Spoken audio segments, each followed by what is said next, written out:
bakit naman siya magagalit sa akin?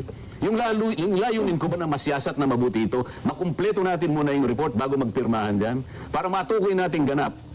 At pagkatapos, eventually, mapanagot natin kung sino ang utak ng lahat ng may kagagawa nito. Yeah. Para sa ganun, mabigyan natin ng hustisya ang taong bayan. Opo. Masama ba yun? Hindi. Walang Kaya ba masama niya ko doon. samahan sa... yung aking bang layunin na yun, hindi ba yung layunin niya? Oo. O baka hindi. Kasi nagagalit siya eh. Bakit ako ang babalikan niya? Oo. Hindi siya consistent eh. Tinanong niya raw, ilan ba yung kayang congressman na contractor ngayon? Sabi raw sa kanya, 67. 67. Sabi niya, baka 2022 yun. Baka ngayon kanya, baka higit pa ron. Ngayon, sinisita siya, bakit hindi mo man lang pinatawag ka yung mga 67 na Contractors. contractors na congressmen? Sabi niya, wala naman ako listahan eh. Sinabi lang sa akin nung nakausap kong congressman. Ganun siya Nagsabi lang daw sa kanya. Opo. Oo. Mahilig siya sa sabi-sabi. Yes. Sabi niya, magaling siyang investigador eh. Away na to. Nakausap mo na pala yung kaibigan Away. ng congressman at sinabi niya sa'yo, meron siya Away ho ito. Matindi-tinding away. Banatan mo kilalang 67 na contractors na congressmen na kung saan yung mga proyekto nila, sila mismo ang nag-i-implement. Ba't di mo pa kinuha yung listahan? Ba't di mo pa kinuha yung pangalan? Oo. Ano ang gusto mong palabasin? Talagang ayaw mo talaga eh. Pagka congressman, ayaw mong tuntunin. Nasaan ang consistency rito? Alam mo, ayaw mo siyang tawagin na Senator Lacson eh. Yan. Bakit po? Senator, duwag na lang. Tatawagin ko na lang siyang Ping mula ngayon. Ping, yan. Ganun. Alam mo kung bakit? Oo.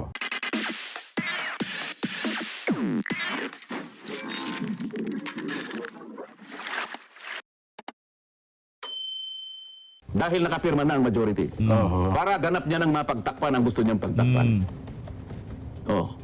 Ilang maleta ba ang dahilan? Nako. Na ayaw mong pa-interpolate kahit kanino, lalong-lalo na kay Senator Marcoleta, Dahil takot ka. dahil natatakot ka, o nahihiya ka, Oo. tatanggapin ko yung katwiran mo eh. Oo. Eh, ba't kita pipilitin? Ayaw mo nga eh. Oo nga naman. Baka nga naman takot ka. Takot, duwag eh, duwag. At alam ko takot na takot ka talaga. Walang makan natin to si Senator Rodante Marcoleta. Gusto mo ng ganyang laban, Ping? Nako, wala nang intro. Araw ho ng Biyernes ngayon. Kaya naman na makakasama natin dyan sa saganang mamayan. Itong si Senator Rodante Marcoleta. Wala ho tayong maraming pag-uusapan dito sa video na to. Re-rect na ho kagad tayo dyan sa saganang mamayan. Okay? Sana po ay makapagpasaya kami talaga ng inyong Biyernes ng hapon ngayong araw. Bilis ng araw, Biyernes At kagad. inaasahan po namin na kayo ay patuloy Ayos, na ayos. sumusubaybay hanggang matapos po natin ang programa. Yan, opo. Simulan agad natin, Sen, kasi noong nakaraan sa Senado, ang nagiging panimula lagi ay ang temperatura. Sapagkat umaabot na po ng 45 degrees Celsius. Ako, init. Ang init at lalo pong uminit sa loob ng Senado sa kabila ng napakalakas po ng aircon. Ang nakarang araw nga naging 55 degrees eh. Ganun po? Umabot hanggang sa Siling. kisame yung Ang init sa Senado. heat index. So, Nasira ba yung aircon nyo? paano namang hindi init ang ulo mo? May magdi-deliver ng privilege speech. Pagkatapos tatakbo. Iyan ang gusto ko. Tatakbo. Kaya gusto ko, kakaumpisa pa lang, bakbaka na kagad, Sen. Magtatago. Nako. Pagtatanungin mo, sabi niya, ay, hindi ako pwedeng mag-yield ng floor hanggat hindi sila nakakapirma doon sa partial report. Yan. Iinit talagang ulo mo sa ganong klaseng tao eh. Oh, Ganun po ba? balagbago ito. Oo. Di ba matakot? Pagkatapos, Balagwag, isa pa balagwag, yung balagwag. magsasabi na may isa dyan kanya, wala sa hulog eh. Meron naman kami nakilala, Sen. Nakumunoy naman. Hindi lang nakumunoy. Anyway, simulan na natin, Sen. Sa inyo na po manggaling. Ano na ho ba ang latest ngayon sa Senado? Sabi nyo nga, may temperatura sa Senado. Ngayon ho, sa palatuntunan sa ganang mamamayan, mainit din po ang pagsubaybay at pagtingin ng ating mga kababayan. Yung ginawa niyang kahuli-huli ang privilege speech, na ang buong akala namin, may gagawin siyang pagpapatibay o pagpapaliwanag kung bakit hanggang ngayon ay partial report pa, ano bang inihintay namin.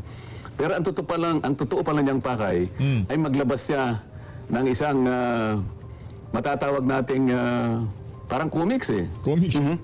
Meron daw nakalagay, care of Kong Marcoleta, 500. Nilabas niya yun na parang slide. Meron siyang parang pamagat na allocables and leadership. Okay. Hindi ho kaya ni Ping Lacson itong si Senator Rodante Marcoleta. Ayan ho ang ating sinisigurado dito. Hindi niya kaya to. Neophyte Senator ng Tantokwa.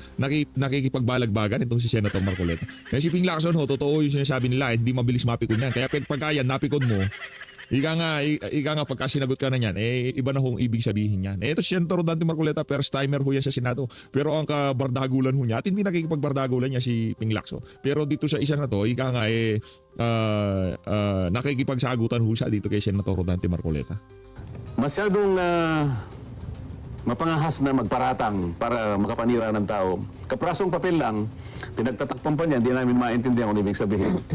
Lumilitaw ngayon sa kanyang pakikipagpanayam sa media na yan daw ay ukol para sa akin. Ako raw ay nahingi ng 500 million. Allocables daw yon. At paiimbestigan niya ako sa Ombudsman. Palagi gano'n yung taktika niya eh. Taga saan? Bago nyo tuloy. Saan doon ba yung nakita yung 500 na yun?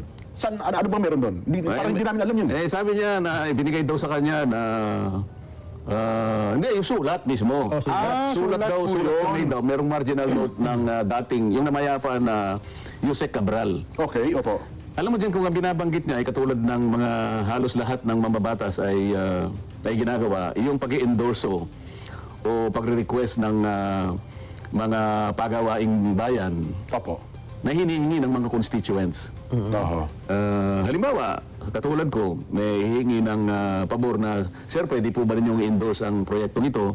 Makakatulong po ito sa aming komunidad. Matagal na po kasi hinihingi ng mga tao ito eh.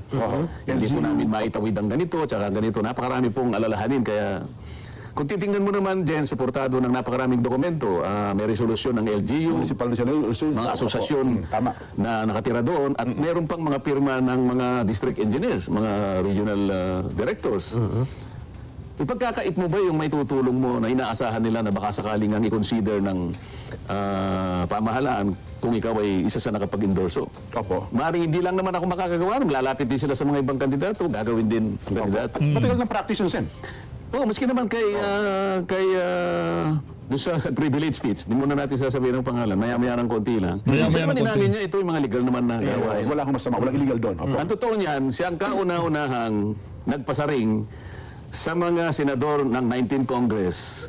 Ano pa yun? Nagsisimula pa lang kami noon eh. Naalala ko, pinasaringan niya yung mga senador ng 19th Congress. Wala pa ako doon dahil papasok ako 20th Congress na eh. Yes po. Halos lahat kanya ng mga senador ng 19th Congress ay nakabahagi ng ay nakapagbigay ng insertions na ang total niyan ay halos 100 bilyon. Ngayon, nagalit sa kanya yung mga senador. Tayo po. Natatandaan ko. Sabi siguro nila, ano naman ang masama kung halimbawa nakapag-suggest kami, nakapag-request kami, nakapag-endorse kami, sang-ayon sa pakiusap ng ating mga constituents. Yan. Wala namang masama doon. Ba't sinasabi mo yan? Ngayon, nagpaliwanag ngayon ang Senate President. Dahil siya parang akala mo kapag nagsalita, parang siya yung pinakahuling salita eh. Ano? Ang nakikita ko parang Ganun dating eh. takot na takot sa kanya yung mga kasama ko eh. Ito lang naman ang aking sariling Obserbasyon. obserbasyon. Obserbasyon, oo. Ay nagpaliwanag ngayon ang Pangulo ng Senado. Hindi naman, sabi niya kasi kung ano man yung kahilingan na yan, sinasabi niyo kagad, insertions. Sabi niya pwede namang terminology lang ang diferensya dyan eh. Kumisan, tinatawag naming amendments. Dahil nga sa aming sariling panukat, makakatulong naman. Ngayon, kung sakaling bigyan ng konsiderasyon, di maganda. Kung ayaw, okay lang. Yun ang paliwanag. Hindi naman kapag ka sinabi mong ikaw ay humiling halimbawa ng ganitong amount para sa mga proyekto ng ating mga constituents, ibig sabihin sa iyo napupunta yun? Yeah. Hindi. Ang importante Hindi rito, kung humingi ka, napagbigyan ba? At kung napagbigyan, na-implement ba? Yan. At kung na-implement, maganda ba ang pagkaka-implement? Ganun dapat ang tanong eh. Pero kung nakakita ka lang ng kaprasong papel, lumundag At ang tanong doon, nakialam ba si Senator Rodante Marcoleta? Di ba? Contractor ba si Rodante Marcoleta? Oh, yun ang tanong doon eh. Ngayon kung na-contractor si Rodante Marcoleta, nakialam sa bidding si Rodante Marcoleta, yung meron siyang kakilalang construction firm at yun ang pinasok dyan sa partikular na proyekto niya, may problema si Rodante Marcoleta. Pero yung kapirasong papel, ibinigay dito sa ganito, yung mga kinauukulan sa DPWH, at pakitignan naman to, kailangan daw dyan sa distritong ganyan. Wala akong problema yun. Magkakaproblema tayo dyan pagka merong construction firm, contractor, yan si Rodante Marcoleta. Pero habang hindi siya contractor at hindi siya walang pagkabigay kay Cabral no, sukukanin naman sa DPWH, hindi na siya nakialam, wala akong problema doon. Ang problema nga dito yung mga merong yung ibang mga congressman na kilalang mga contractor baka hindi lang ho 500 million at hindi lang at siguradong nakialam ho sila sa bidding at meron ho silang pinaburang mga construction firm kung wala man silang pang sarili nila o yung tatay nila hindi nangungontrata, di ba? Tanungin natin si Rog Gutierrez. Gusto nyo? Baka may alam si Rog dyan. Dag ka na, naakala mo ay kung ano na yun, pinagtatakip mo pa, hindi natin maintindihan. Ano ba yung tinakpan mo roon? Yun ang hindi nakakapagbigay ng mabuting halimbawa para sa amin Opo.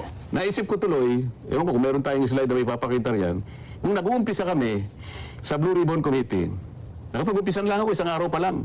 Bumanat na siya ng privilege speech Doon lang makikita mo na yung kawalang paggalang sa panig niya Alam mo, sinabi niya, kung inintay lang ako ng isang araw at hindi kagad sila nag-hearing, baka mas masustansya ang kanilang ang kanilang talakayan Ang ginawa nila kanya dahil hindi nila ako hinintay, parang yung kanya yung kalesa. Hinila yung kabayo. So he placed the car. Bida-bida talaga doon si Ping Lacson, masyadong pa-importante no? Sa sobrang pagiging bida-bida niya, anak lang tao ko, ang tagal na ho mga kababayan. Wala pa rin matinong resulta yung Blue Ribbon Committee na yan mula noong hinawakan niya. Di ba dati? Yan nga talaga kasama Before the horse, sabi niya. Nakakita ka ba ng ganong klaseng? Hindi ko pinansin yun, hindi ko kumibo. Opo. Ganun siya palagi. Pagkatapos ay doon ay pinakita niya sa kanyang privilege speech, yung dating Yusek Cabral nag-text sa aming Senate President na nagbo-volunteer siya na magbigay ng 500 million kagad. Isasama kagad niya sa NEP at inihiling niya kay Senator Soto noon, hindi pa naman SP President. Baka po kanya gusto ninyong bibigyan ko po kayo ng menu para maiwasan natin ang ganito at ganyan. Opo. Nilagay niya sa kanyang privilege speech. Buhay pa si Secretary Cabral noon. Ayan, makikita niyo sa slide. Opo. Hanggang doon lang. Hindi naman niya tinanong, hindi naman niya sinuri, hindi niya hinimay, hindi ko alam kung tinanong niya si Senator Soto kung totoo kung naibigay yung 500 million. At lalo na, wala siyang sinabi na dalhin muna sa ombudsman niya. Bakit nakakita ng papel na halimbawa endorsement, ako tingin ko endorsement yun Tingin ko nakiusap ako na pwede kayang pagbigyan ito kasi maliwanag naman na mayroong supporting documents. So, inihiling ko po na ini-endorse ko na baka pwede niyong i-consider. Opo. Ganyan palagi ang taktika niya. Bakit yun hindi niya sinuri? Hindi tatagos tong si Ping sa mga mga argumento niya kay Sen Marcoleta. Wala kang ganito, Brad, di ba? Wala kang ganito. Si Marcoleta, wala siyang tinatago, wala siyang pinagtatakpan, wala siyang pinoprotektahan na kanyang boss nung nagdaang eleksyon, na kanyang boss sa alyansa ng mga magnanakaw at mambubudol. Di ba walang ganun si Rodante Marcoleta? Ang atin dito nakikita, ang talagang etong mama na to, pagka meron siyang tinayuan, kahit sino pang bumangga sa kanya, talagang tatayuan niya ho yan. Ika nga maghalo ng balat sa tinalupan, hindi ko yan titigilan. Kung ano yung pinakita niya, doon sa House of Representatives, doon sa naunang impeachment ni BP Sara, doon sa TWADCOM, doon sa mga hearing dyan sa House of Representatives, yun din ho ang ating nakikita dito sa mama na to, dyan sa pagiging senador niya. Kaya palakpakan ho natin itong si Senator. Saludo. Hindi niya tinuntun. Hinayaan niya lang. Bakit ako ang gusto ko lang naman ay tulungan siya na makumpleto kagad yung report ng Blue Ribbon sapagkat ito ang nag-uumigting na katanungan ng ating mga mamamayan. Nasa kalagayang ninakawan, nilimas ang gagamitin para sa kanila. Halos pati ang kinabukasan ay nawala na dahil sa malaganap at pinakamalaking pagnanakaw sa kasaysayan ng ating bansa. 9 na buwan ang lumipas dyan. Opo. Mula sa napakarami niyang pangangako na matatapos hanggang sa ginamit pa niyang dahilan yung mga staff niya. May hina ka niya itong mga staff ko Ginamit pa niyang dahilan yung mga staff niya. Para bang yung mga staff ang gagawa? Para bang hindi siya ang nando sa una na yun? Hanggang sa makakuha nga siya ng partial report. Yan. Sabi ko, ang dami mong dapat na ipatawag. Yan. Ang dami mong dapat ipatawag. Masama ba yun, Jen, na paalalahanan siya sapagkat yun nga yung hinihingi ng taong bayan? At kayo rin bilang miyembro ng Blue Ribbon Committee. Ako na lang kasi ang talagang nagsasabi sa kanya. Bakit naman siya magagalit sa akin? Yung layunin ko ba na masiyasat na mabuti ito, makumpleto natin muna yung report bago magpirmahan dyan, para matukoy natin ganap. At pagkatapos, eventually, mapanagot natin kung sino ang utak ng lahat ng may kagagawa nito. Yeah. Para sa ganun, mabigyan natin ng hustisya ang taong bayan. Opo. Masama ba yun? Hindi. Walang Ayaw mo masama niya doon. kusamahan sa... yung aking bang layunin na yun, hindi ba yung layunin niya? Oo. O baka hindi. Kasi nagagalit siya eh. Bakit ako ang babalikan niya? Oo. Hindi siya consistent eh. Oo. Akalain mo, 2022 pa lang din. Meron daw siyang nakausap na congressman. Tinanong niya raw, ilan ba kayang congressman na contractor ngayon? Sabi raw sa kanya, 67. 67. Sabi niya, baka 2022 yun. Baka ngayon kanya, baka higit pa roon. Ngayon, sinisita siya, bakit hindi mo man lang pinatawag ka yung mga 67 na Contractors. contractors na congressmen? Sabi niya, wala naman ako listahan eh. Sinabi lang sa akin nung nakausap kong congressman. Ganun siya Sabi eh. lang daw sa kanya. Opo. oo. Mahilig siya sa sabi-sabi. Yes. Sabi niya, magaling siyang investigador eh. Away na to. Nakausap mo na pala yung kaibigan Away. ng congressman at sinabi niya sa'yo, meron siya Away ho ito. Matindi-dinding away.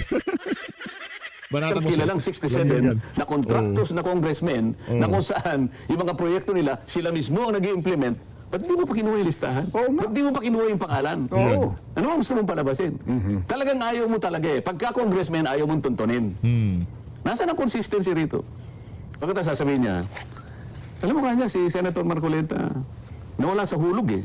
Yung nagano siya, nung nagpa-interview siya. Hindi ko maintindihan kung bakit sinabi yun. Wala na siya, hindi na siya in sync with reality. Oo. Yun ho ang kanyang Akalain mo kanya, sinabi ko na nga na ayaw kong magpa-interpolate dahil nga ang gusto ko, bago ako mag-yield ng floor, ay makompleto muna yung signature na gusto ko. Na kinakailangan makapirma yung majority. Akalain mo tumayo pa. Madalas ganyan eh, sabi niya. Ang sabi ko naman kako, kung sinabi mo lang na ayaw magpa-interpolate kahit kanino, lalong-lalo na kay Senator Marcoleta, Dahil takot ka. dahil natatakot ka, o nahihiya ka, Oo. tatanggapin ko yung katwiran mo eh. Eh, ba't kita pipilitin? Ayaw mo nga eh. Oo nga naman. Baka nga naman takot ka. Takot. Duwag eh. Duwag. At alam ko, takot na takot ka talaga. Palakpakan natin to si Senator Rodante Marcoleta. Gusto mo ng ganyang laban, Ping? Kaya niyang maglaro ng ganyan. Gusto mo? Oh, yan. Sinasabi ko sa'yo. Alam, ano yung caption natin doon sa video niya na yon? Naduwag si Ping. Naduwag naman ho talaga. Bumahag ang buntot niya nung tinayuan na siya ni Senator Rodante Marcoleta. Takbo siya eh. Karipas siya eh. Lakpakan natin. Lakpakan natin to si Senator. Takot. Duwag yung si Ping. Duwag. Either pupunta ka sa lounge natin, pupunta ka sa opisina mo, nandun ka naman eh, nakikinig ka naman eh. Pero wag mong gagamitin na dahilan na kailangan namin pumirma muna. Si Raulo ka ba? Siyempre wala sa hulog ngayon. Ah. Nakakita ka ba partial report, papipirmahin mo kami? Ang partial report po ay hindi kumpleto. Opo. Kaya gusto ko, ikumpleto mo muna para makita natin, kapag ka maganda na, at sang-ayon naman sa mga nangyari, sa dami ng mga taong kinausap natin, bakit hindi kami pipirma? Alam mo sa akin, Jen, Nelson, trap yun eh. Trap yan. Trap yan.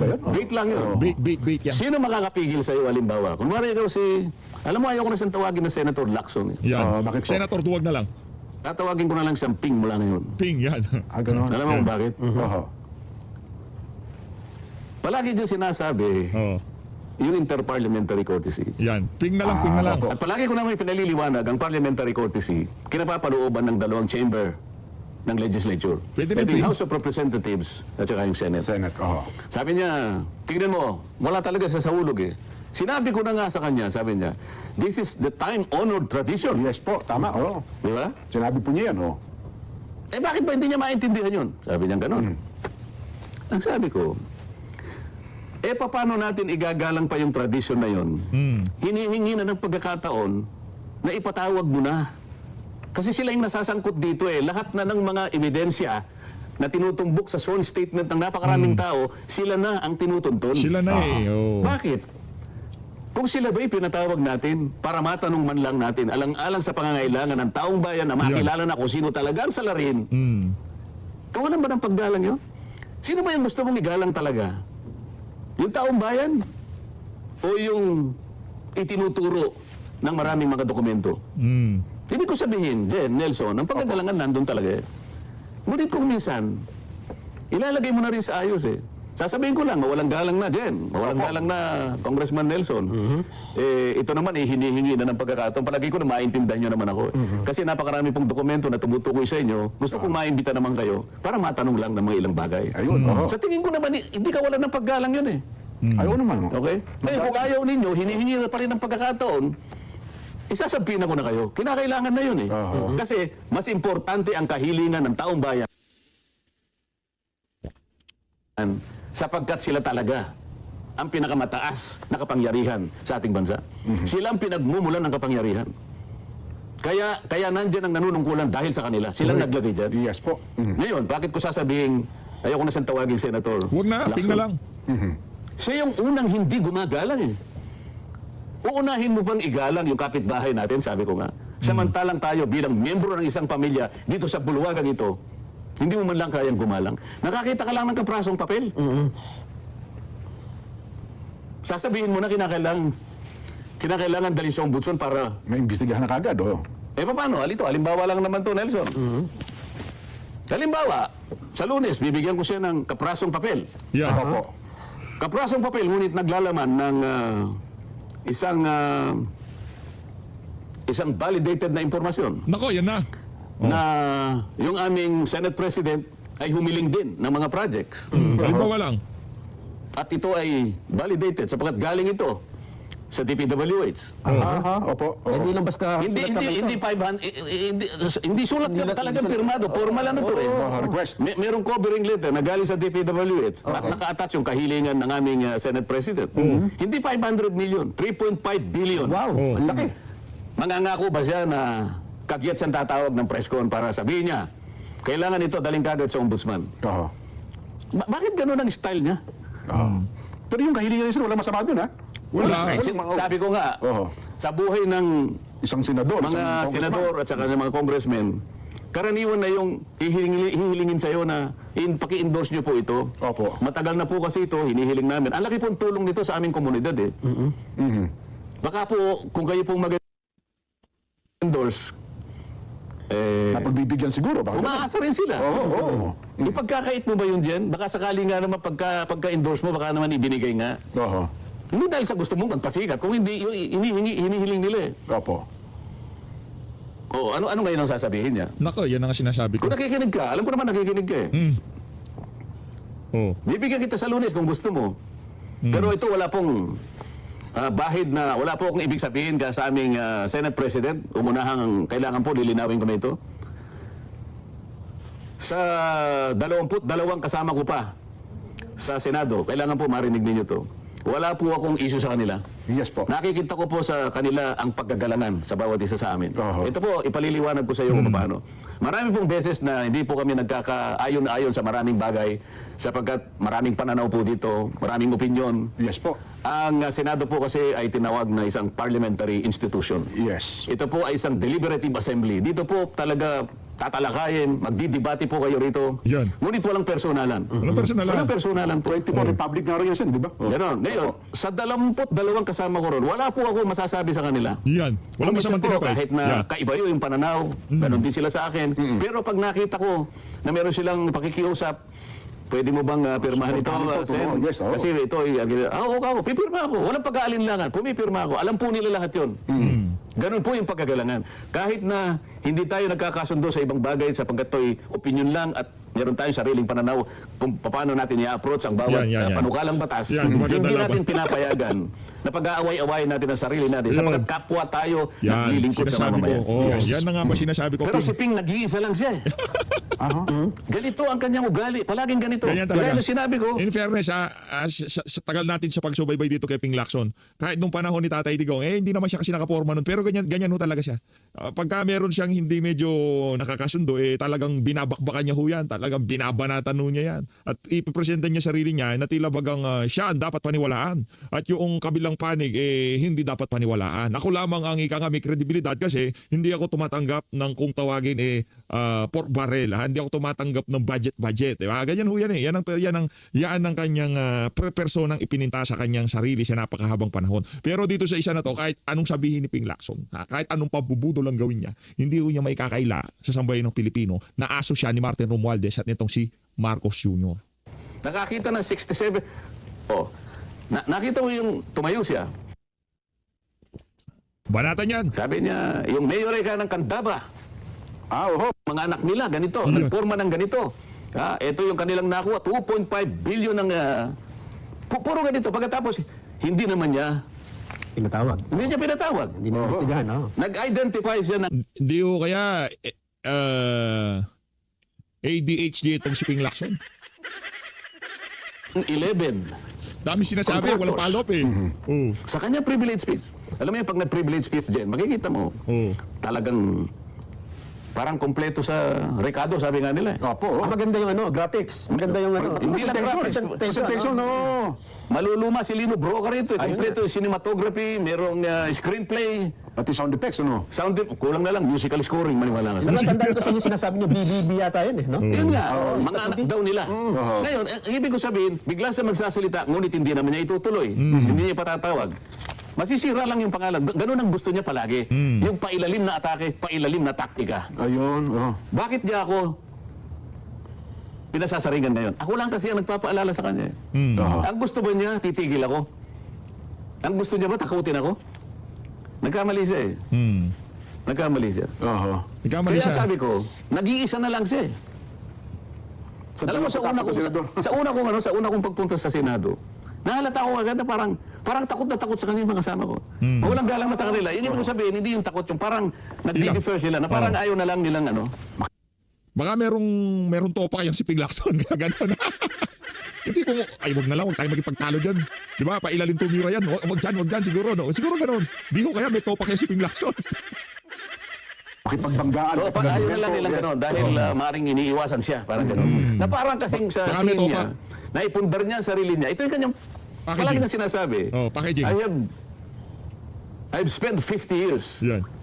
of service in government. Yan. Yung packaging. Ano? Na parang walang ka-blemis.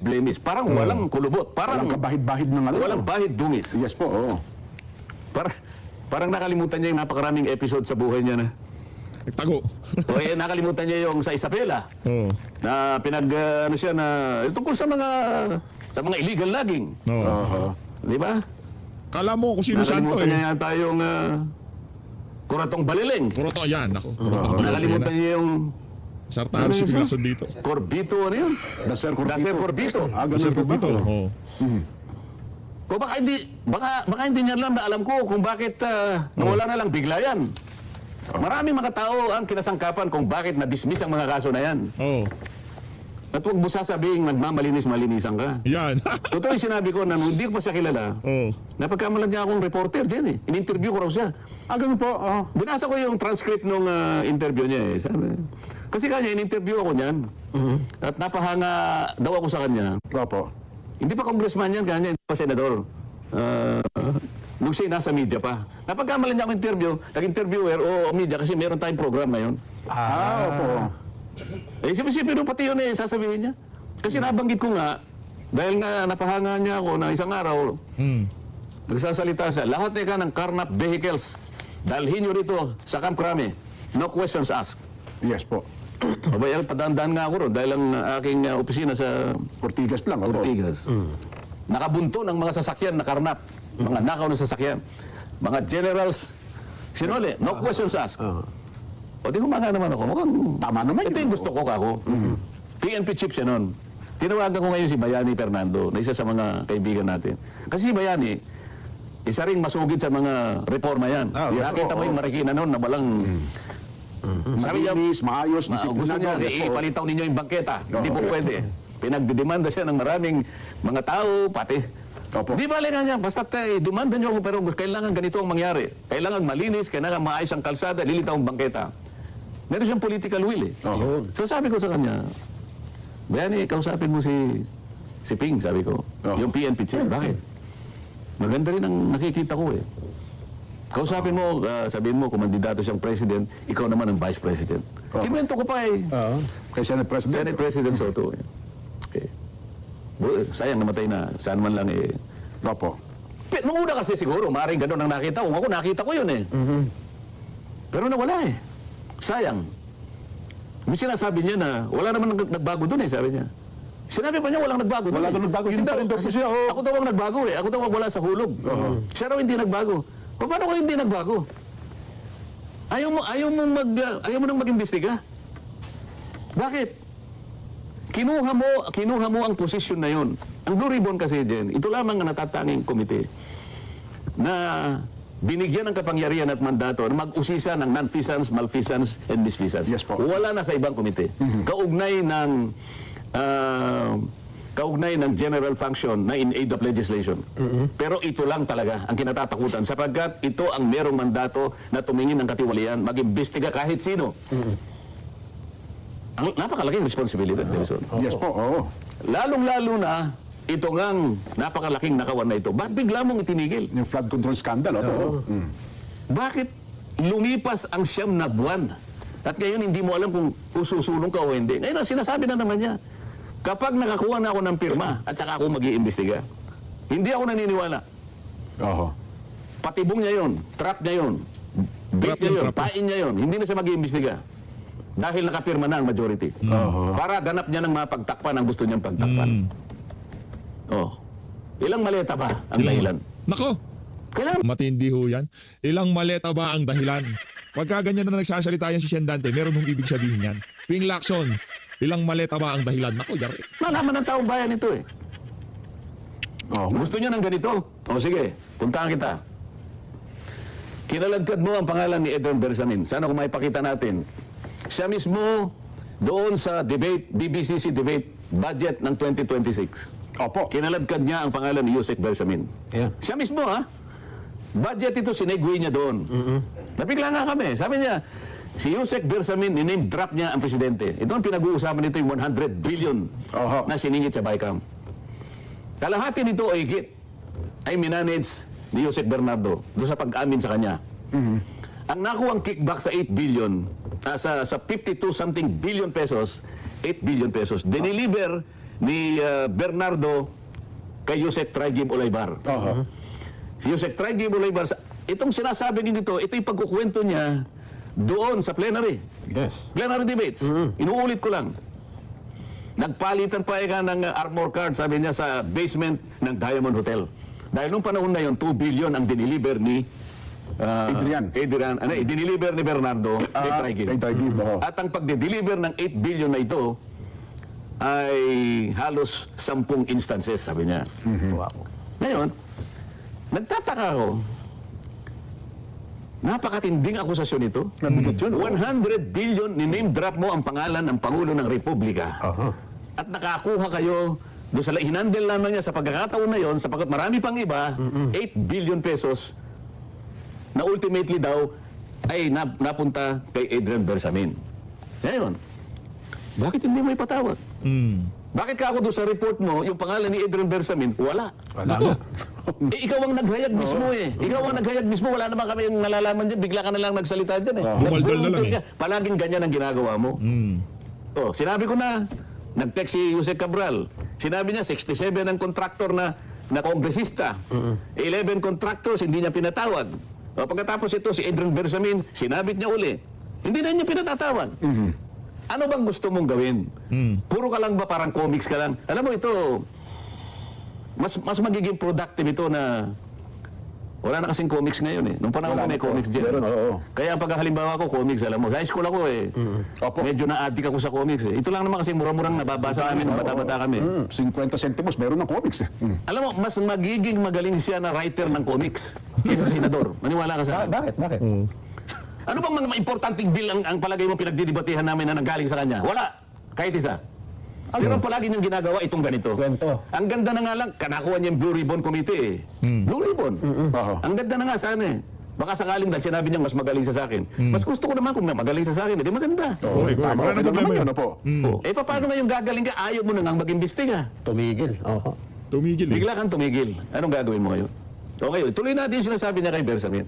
Yan. Ngayon, alam mo ba kung bakit ayaw niya nang ipatawag si Bersamin? Bakit? Oo. Aba, nakita niya siguro may resibo yung Bersamin. May resibo ho? Ako nakita ko yung resibo na yon. Anong resibo? Meron siyang accounting. Yung accounting ng 8 billion kung kani-kanino napunta. Ganun Kasi ba? yung diniliver 8 billion, tapos 8 billion na kay Adrian Bersamin. Oo. Ngayon, ang buong akala niya, okay. walang accounting. Nakita niya meron siguro ng account. Nalinawan niya, ako nakita ko eh. Nakita ko mismo, merong accounting. Ako. Ngayon, isa sa item do sa accounting, Opo. mga flood control projects, na pera ito pinagkitaan sa flood control. Isa sa item, kasi sila ay senatoriables ng Alyansa ng Bagong Pilipinas. Yan. Meron isang During item. campaign po ito. Meron isang item, napakalaking halaga for the senators. For the Mga senators. direktas yung nandun. Nako, Meron pa Yari. isang item. Yan ang sinasabi ko. Yan ang sinasabi ko, yung mga alyansa ng mga magnanakaw. Kasama si Ping Lacson doon. Yung lineup ng alyansa ng mga magnanakaw. Yan sinasabi ko. For the senator's expense. May isang item. Meron pang isang item. May advertisement. Itemize. Pagkatapos, yung rapper na ginamit, Opo. Andrew yata ang pangalan. Ay, namin naman ni Andre. Meron talaga siya. Parang 60 billion. Isipin mo. 68. Nasimulat na yung 100 eh. Tumawad na lang Hindi ba siya nagdirektang nakinabang doon? Kaya ayaw mo nang ipatawag? Hindi lang flood control projects, doon sa mismong accounting ni Adrian Bersamin. Ako naniniwala akong wala kasalanan yung tao eh. Si Adrian. Siya lamang ang ginamit. Mukhang na-presto din yung tao. Oo. Mula sa kanyang accounting, hindi lamang flood control projects din. Nako.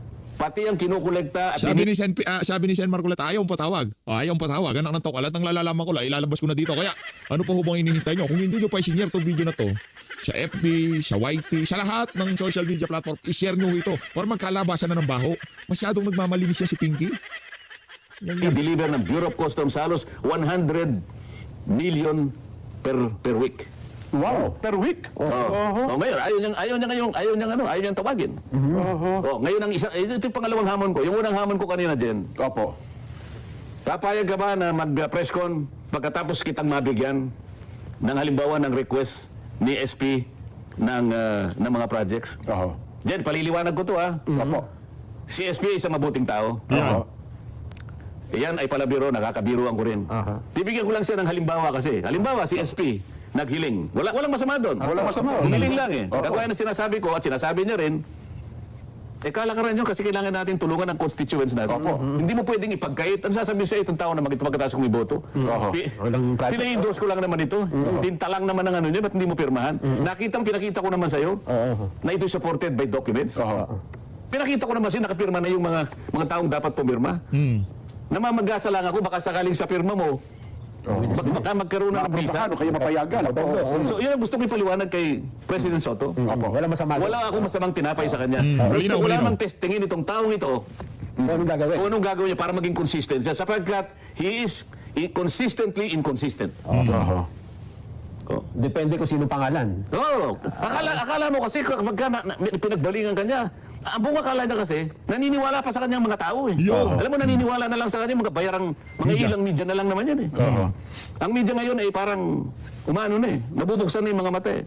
Pero meron pa rin, Bayaran. ilan dyan, na talagang bayaran na bayaran. Baka kasama sila doon sa ledger nitong si Adrian Bersamin. Kaya kailangan nilang susugan yung mga kabalbalan nitong si Ping Lacson. So yun po yung unang challenge nyo. Pangalawa? Yun ang unang challenge ko. Pag nabigyan ba kita, kung ano yung ginawa mo sa akin, ganun din ang gagawin. Kasi nag-press con siya eh. Kung consistent siya. Kung consistent ka. Ito yung pangalawa. Eto Yan. Pwede mo bang tawagin si Adrian Bersamin at saka si Lian Libiste? Kasi si Lian Libiste, may hawak siya ng resibo na yon. Siyang nagpakita sa akin. Hindi ko naman nakita kay Adrian eh. Nakita ko kay Lian Libiste. at si Congressman Lian Libiste ay nakahanda kahit anong oras. Di ba naman napatawag po siya? Parang hindi yata napag-usapan. Hindi pa yun ang ano eh. Hindi pa yun ang ano hindi eh. na subject Iba matter. naman ang subject matter Opo, nun eh. opo. Pero ngayon, ipatawag mo. Yan ang aking pangalawang hamon sa'yo. Kapag hindi ka nagpatawag, hindi tama yung pinost mo. Tanong mo sa akin kung ano yung pinost mo. Ano po yan? Ikaw naman eh. Kayong dalawa naman malilimutin din. Hindi ko na... Matagal na ba yan? Macho ako. Macho. Macho. Lalaki ako. Ayan. Period. Hindi nyo nabasa yun? Matagal na. Kahit na matagal na ako eh. Hindi ko Macho ako, lalaki ako. Period. Opo. Period. Tama naman po yun. Meron hindi tama ron. Macho ako, lalaki ako. Period. Ulitin mo. Macho ako, lalaki ako. Period! Hindi ba babae lang ang may period? Ay, nako, yari. Hindi ka rin nakasagot. Yari, naloko na. May lingguhang dalaw itong si Ping. Pagka nagsalita na itong si Sandante, para siyang nireregla. Hoy, ino-open sa mga kababayan nating kasama nating kababaihan. naiintindihan ko ang mga pinagdadaanan. hindi dahil na meron tayong period. Meron ho tayong experience sa mga piniperiod. Laki kami. Pagka piniperiod ano yan, tinutopak. Si Ping Lacson, linggo-linggo tinutopak. Pagka dinadalaw na siya ng period niya. Ang period niya is Senator Rodante. Hindi namin alam na kung ano yun. Dahil lalaki kami. Alam mo kung dire-diretso ako nagsasalita sa hapong ito. Opo. Kung aawatin nyo ko, nasa sa inyo. Pero Magkape muna kayo, Sen. Kape muna. Ayan, kape muna. Hay na nga mga kababayan. Ako, i-share ko na ho itong video na to. Napakamalaman ng mga binitawan dito ni Senator Rodante Marcoleta. Walang personal. Walang kung ano pa man. Andun lang tayo sa subject matter. Ano yan? Yan yung issue ng mga maanumalyang flood control project. Ang problema dito, yung period nitong shipping Lacson. Pagka dinadalaw na siya ni Sen Dante, nabubuang ho siya. Maraming salamat po mga kababayan. Mag-ingat po kayo lahat. Mahal natin ng Pilipinas.